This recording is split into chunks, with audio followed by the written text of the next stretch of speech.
안녕하세요. 전우희 기록입니다. 오늘은 대한민국 국군의 중추를 이루었던 1970년대 보병들의 특징을 살펴보겠습니다. 1970년대는 베트남전이 막바지에 이르고 북한의 도발이 끊이지 않았던 시기였습니다. 그 격동의 시대를 묵묵히 지켜낸 보병들, 그들에게는 어떤 특징이 있었을까요? 구독과 좋아요는 더 좋은 콘텐츠 제작에 큰 힘이 됩니다. 지금 바로 구독 버튼을 눌러주세요. 그럼 1970년대 보병의 특징 7위부터 1위까지 함께 알아보겠습니다. 7위 극도로 열악한 피복 지급 상황. 1970년대 보병들의 7번째 특징은 바로 극도로 열악한 피복 지급 상황이었습니다. 당시 국방 예산은 GDP의 4~5%에 불과했고 그마저도 전력 증강에 집중되어 있었습니다. 병사 한 명당 피복비는 연간 2만 원 수준이었는데 이는 당시 쌀 한 가마니 값인 3만 원에도 미치지 못하는 금액이었습니다. 전투복은 1년에 하절기용 2벌, 동절기용 2벌이 지급되는 것이 원칙이었지만 실제로는 입대할 때 받은 전투복을 1년 이상 입는 경우가 대부분이었습니다. 무릎과 엉덩이 부분이 해져서 천을 덧대고 그것마저 찢어지면 또 덧대는 식으로 버텨야 했습니다. 전투화는 더욱 심각했습니다. 6개월에 한 켤레씩 지급되는 것이 규정이었지만 실제로는 1년에 한 켤레도 제대로 받지 못했습니다. 밑창이 다 닳아 바닥에 돌멩이가 발바닥에 느껴지는데도 계속 신어야 했고 겨울철 행군 때는 발가락이 동상에 걸리는 일이 비일비재했습니다. 방한복도 부족해서 소대원 전체가 받지 못하는 경우도 있었습니다. 초병을 설 때는 방한복을 교대로 돌려 입었고 특히 혹한기 경계 근무는 그야말로 생존의 문제였습니다. 6위 M1 게런드, 소총 중심의 구식 무자. 6번째 특징은 M1 게런드 소총을 중심으로 한 구식 무장 체계였습니다. 1970년대 중반까지도 대다수 보병부대는 2차 대전 때 사용하던 M1 게런드 소총으로 무장하고 있었습니다. 이 소총은 무게가 4.3kg으로 무거웠고 8발들이 클립 방식이라 재장전이 느렸습니다. 게다가 8발을 다 쏘면 땡그랑 하는 소리와 함께 클립이 자동으로 배출되어 적에게 탄약이 떨어졌음을 알리는 치명적인 단점이 있었습니다. M16 소총이 일부 부대에 보급되기 시작한 것은 1970년대 중후반이었습니다. 그것도 최전방 사단부터 순차적으로 지급되었기 때문에 후방 부대나 향토 사단은 1980년대까지도 M1 소총을 사용했습니다. 기관총도 마찬가지였습니다. 분대 지원하기로는 6.25 전쟁 때 사용하던 M19188, BAR 브라우닝 자동 소총이나 무게가 11kg에 달하는 M1919 경기관총을 사용했습니다.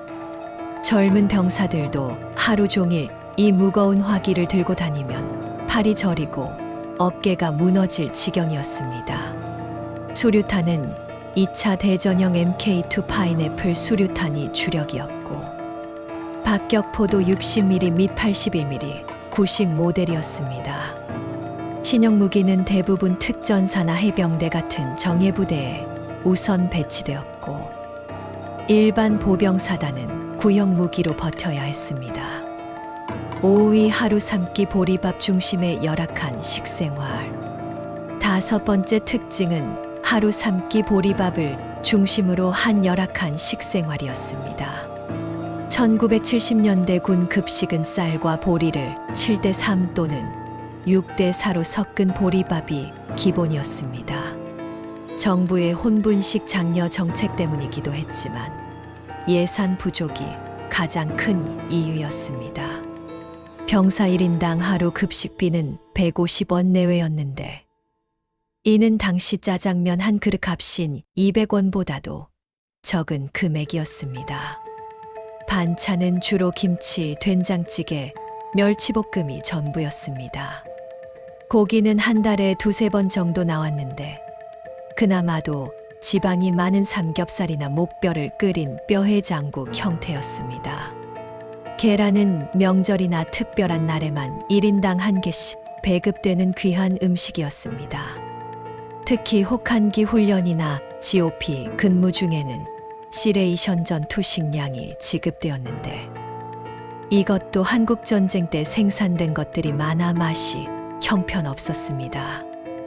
일부는 제조일자가 1950년대로 찍혀 있어 20년이 넘은 것들도 있었습니다. 배식량도 부족해서 젊고 활동량이 많은 병사들은 항상 배를 골았습니다. 그래서 PX에서 라면이나 과자를 사 먹는 것이 유일한 낙이었지만 월급이 2,500원 1975년 기준 2등병 월급에 불과했기 때문에 그것도 마음대로 할 수 없었습니다. 4위 주 2회 목욕의 열악한 위생 환경. 네 번째 특징은 주 1회 목욕으로 대표되는 열악한 위생 환경이었습니다. 1970년대 대부분의 부대에는 목욕탕 시설이 없거나 있어도 제대로 작동하지 않았습니다. 보일러를 돌릴 기름값이 없어서 주로 토요일 오후에만 목욕이 가능했고 그것도 중대 전체가 한꺼번에 들어가야 해서 제대로 씻기 어려웠습니다. 더운 물이 나오는 시간은 고작 2~30분 정도였고 200명이 넘는 중대원들이 한꺼번에 몰려들다 보니 서로 부딪히고 밀치면서 씻어야 했습니다. 비누 하나를 분대원끼리 돌려 쓰는 것은 기본이었고 먼저 들어간 사람은 따뜻한 물로 씻지만 늦게 들어간 사람은 찬물로 씻어야 했습니다. 목욕탕이 아예 없는 부대도 많았습니다. 그런 부대의 병사들은 겨울에도 찬물로 목욕을 해야 했습니다. 한겨울에는 펌프로 퍼올린 지하수로 목욕을 하는데 물이 너무 차가워서 머리만 감고 나오는 경우도 많았습니다. GOP나 해안경계 부대는 상황이 더 열악했습니다. 일이 주일에 한 번 교대로 후방 부대에 내려와서 목욕하는 것이 전부였고 그것도 작전 상황이 발생하면 취소되기 일쑤였습니다. 겨울철 초소 근무 후 얼어붙은 몸을 녹일 온수조차 없어서 옷을 입은 채로 침낭에 들어가 체온으로 녹이는 경우도 많았습니다. 피부병도 심각한 문제였습니다.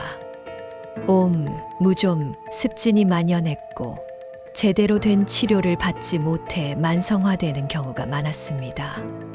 군의관도 부족했고 약품도 충분하지 않아 피부병은 거의 전염병 수준으로 번졌습니다. 3위 가혹행위가 일상화된 병역 문화. 세 번째 특징은 가혹행위가 일상화된 병역 문화였습니다. 1970년대 군대는 엄격한 위계 질서와 절대 복종이 미덕으로 여겨지던 시대였습니다. 군기라는 이름 아래 선임병의 후임병에 대한 구타와 가혹행위가 공공연하게 이루어졌습니다. 이는 일제강점기와 한국전쟁을 거치며 형성된 권위주의적 군대 문화의 산물이었습니다. 신병들은 얼차려라는 명목으로 기합을 받았습니다. 엎드려 뻗쳐 자세로 1시간씩 버티기, 오리걸음으로 운동장 10바퀴 돌기, 총 들고 차렷 자세로 서 있기 등은 기본이었습니다. 조금이라도 실수를 하면 선임병에게 불려가 따귀를 맞거나 군화발로 걷어차이는 일이 다반사였습니다. 밤에 자다가도 선임병이 깨우면 일어나 심부름을 해야 했습니다. 담배 심부름, 라면 끓여오기, 빨래하기, 구두 닦기 등 온갖 자비를 도맡아야 했습니다. 개인 정비 시간이라는 게 있었지만 실제로는 선임병들을 위한 시간이었고 후임병들은 쉴 틈이 없었습니다. 특히 똥군기라 불리는 이해할 수 없는 규칙들이 많았습니다. 후임병은 선임병이 있는 곳에서 다리를 뻗고 앉을 수 없었고, 선임병보다 먼저 세면을 할 수 없었으며 밥을 먼저 다 먹어서도 안 되었습니다. 심지어 내무반에서 걸을 때도 선임병보다 천천히 걸어야 했고, 큰 소리로 웃거나 말하는 것도 제한되었습니다. 당시에는 이러한 문화를 군기를 잡는다, 정신교육을 시킨다고 정당화했지만 실제로는 병사들의 인권을 심각하게 침해하는 것이었습니다. 하지만 감히 항의할 수 없었고 항의했다가는 더 큰 보복을 당했습니다. 2위 혹독한 훈련과 끝없는 작업. 두 번째 특징은 혹독한 훈련과 끝없는 작업이었습니다. 1970년대는 북한의 도발이 극에 달했던 시기입니다. 1968년 1일 청와대 습격 사건, 울진 삼척 무장공비 침투 사건 이후 전 군의 경계태세가 최고조에 달해 있었고, 1976년 판문점 도끼만행 사건까지 발생하면서 준전시 상태가 이어졌습니다. 이에 따라 훈련 강도도 매우 높았습니다. 완전군장 약 30kg을 메고 하루 40km 이상 행군하는 것은 기본이었고, 주간 행군이 끝나면 야간 행군이 이어졌습니다. 겨울철에는 영하 20도의 혹한 속에서도 훈련이 강행되었고, 여름철에는 폭염 속에서 화생방 훈련을 했습니다. 특히 GOP 부대의 훈련은 더욱 가혹했습니다. 실전과 같은 상황을 가정한 침투 훈련, 매복 훈련, 수색 정찰 훈련이 매일같이 이어졌습니다. 눈이 허리까지 쌓인 겨울 산악지대를 하루 종일 수색하고, 밤에는 영하의 날씨에 참호 속에서 경계 근무를 서야 했습니다. 훈련만큼이나 힘든 것이 작업이었습니다. 부대 인근의 도로 보수, 제방 쌓기, 농번기, 일손 돕기, 산림 녹화 작업 등 군사훈련과는 무관한 일들을 수없이 해야 했습니다. 당시 국가의 경제 발전을 위해 군 인력이 각종 건설과 개발 사업에 동원되었기 때문입니다. 부대 내에서도 작업은 계속되었습니다. 막사 보수, 화장실 청소, 정화조 퍼내기, 조경 작업, 텃밭 가꾸기 등 하루 일과의 절반 이상이 작업으로 채워졌습니다. 주말에도 작업은 계속되었고 휴식 시간은 거의 없었습니다. 1975년 기준으로 보병사단의 연간 훈련 일수는 200일이 넘었고 작업 일수도 100일이 넘었습니다. 병사들은 쉴 틈 없이 훈련과 작업에 시달렸고 체력적으로나 정신적으로 극도로 소진되었습니다. 이 일이 월급 900원의 최저 처우. 1970년대 보병의 첫 번째 특징은 바로 월급 900원 정도로 대표되는 최저 수준의 처우였습니다. 1975년 기준 2등병 월급은 약 900원 정도였고, 1병은 1100원, 상병은 1400원, 병장은 1700원 정도였습니다.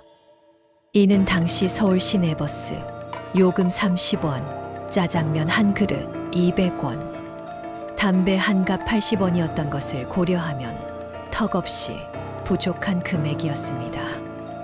이 적은 월급으로 병사들이 살 수 있는 것은 PX에서 파는 라면, 과자, 담배 정도가 전부였습니다. 라면 하나가 50원이었으니 2등병이 한 달에 살 수 있는 라면은 고작 18개 정도였습니다. 하루에 한 개씩만 먹어도 한 달이 채 안 되어 동이 났습니다. 외출이나 외박을 나가도 마찬가지였습니다. 버스비, 식사비를 빼고 나면 남는 돈이 거의 없었습니다. 서울까지 왕복 버스비만 해도 200~300원이었으니 한 번 외출하면 월급의 3분의 1이 날아갔습니다. 영화 한 편 보는 것도 사치였고 친구들과 술 한 잔 마시는 것은 꿈도 꿀 수 없었습니다. 대부분의 병사들은 외출을 나가도 그냥 집에서 쉬다 오거나 집에서 용돈을 받아 쓸 수밖에 없었습니다. 집안 형편이 어려운 병사들은 더욱 힘들었습니다. 부모님께 송금을 해야 하는 경우도 있었는데 월급 900원으로는 자신의 생필품도 사기 어려웠습니다. 그래서 부대 내에서 일어나는 각종 불법 사금융이나 도박에 손을 대는 경우도 있었고 이것이 군 생활을 더욱 비참하게 만들었습니다. 더욱 기가 막힌 것은 1970년대 초반에는 월급이 더 적었다는 점입니다. 1970년 이등병 월급은 500원 정도에 불과했습니다. 담배 한 갑도 제대로 살 수 없는 금액이었습니다. 10년 가까이 군 복무를 한 부사관들의 월급도 3만 원에서 5만 원 수준이었으니 병사들의 처우가 얼마나 열악했는지 짐작할 수 있습니다. 이러한 낮은 처우는 당시 국가 경제 수준을 반영한 것이기도 했습니다. 1970년대 한국의 1인당 GDP는 250에서 1000달러 수준으로 세계 최빈국에 가까웠고 국방 예산도 절대적으로 부족했습니다. 정부는 경제 개발에 모든 자원을 쏟아부었고 군인들의 처우는 후순위로 밀릴 수밖에 없었습니다. 하지만 그 부족한 예산 속에서도 병사들은 묵묵히 자신의 임무를 수행하며 나라를 지켰습니다. 무엇보다 가슴 아픈 것은 이렇게 적은 월급조차 제때 받지 못하는 경우가 있었다는 점입니다. 부대 사정에 따라 월급이 며칠씩 늦게 나오거나 심지어 일부만 지급되는 경우도 있었습니다. 병사들은 항의할 곳도 없었고 그저 참고 견딜 수밖에 없었습니다. 지금까지 1970년대 보병의 특징 7가지를 살펴보았습니다. 열악한 피복, 구식 무장, 보리밥 식사, 주 1회 목욕, 가혹한 병영 문화, 혹독한 훈련과 작업, 그리고 월급 2,500원의 최저 처우까지. 오늘날의 기준으로 보면 믿기 어려운 환경이지만 이것이 바로 우리 선배 세대들이 겪었던 1970년대 군 생활의 현실이었습니다. 하지만 이러한 열악한 환경 속에서도 대한민국 보병들은 묵묵히 자신의 임무를 수행했습니다. 북한의 끊임없는 도발을 막아내고 조국의 안보를 지켜냈습니다. 그들의 희생과 헌신이 있었기에 오늘날 대한민국의 번영이 가능했습니다. 1970년대를 군에서 보낸 모든 전우 여러분께 깊은 경의와 감사를 드립니다. 여러분은 진정한 대한민국의 수호자였습니다. 전우의 기록은 앞으로도 우리 군의 역사와 전우들의 이야기를 기록하겠습니다. 구독과 좋아요, 알림 설정으로 응원해 주시기 바랍니다. 감사합니다. 전우의 기록이었습니다.